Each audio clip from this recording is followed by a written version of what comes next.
લ્યો ભાઈ, દિલ્હીમાં આવીને ઈરાનના ફોરેન મિનિસ્ટર અહીંયા આવીને કહી ગયા છે કે અમે ભારતને બધા કરતા સસ્તું પેટ્રોલ ડીઝલ એટલે કે કાચું કરોડ અથવા ઓઇલ દેવા માંગીએ છીએ, પણ મોદી યુએસએના ડરના લીધે અમારા પાસેથી ખરીદી નથી રહ્યા.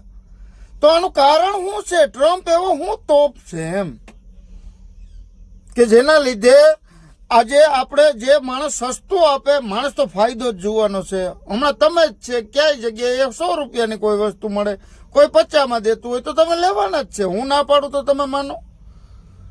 તો અત્યારે ઈરાનના ફોરેન મિનિસ્ટરે દિલ્હીમાં આવીને આવી રીતના કહ્યું કે હું બધા કન્ટ્રી કરતાં 50% રેટમાં કમમાં, ઓછા રેટમાં પેટ્રોલ ડીઝલ અથવા તો કાચું કરોડ જે આપણે કાચો માલ આવે છે ડીઝલ પેટ્રોલનો એ મોકલવા તૈયાર છું. ત્યારે મોદીભાઈએ ક્યાં યુએસએ ટ્રમ્પને પૂછ્યું, એને ના પાડી દીધું કે ક્યાંયથી લેવાની સખત મનાઈ. એટલે તો આ દેશનો ખેડૂત અત્યારે કેરબા, મારા ભાઈ કેરબા લઈને રખડે. પેટ્રોલ પર અત્યારે એમ કે 2000નું નાખી દેશું, 1000નું નાખી દેશું. વિચારો, જ્યારે ખેડૂત કહેશે તો કિલો એક અનાજ, ઘઉં અથવા બાજરો મળશે ભાઈ, વધારે નહીં મળે. આ દેશની પરિસ્થિતિ શું થાય વિચારો તમે.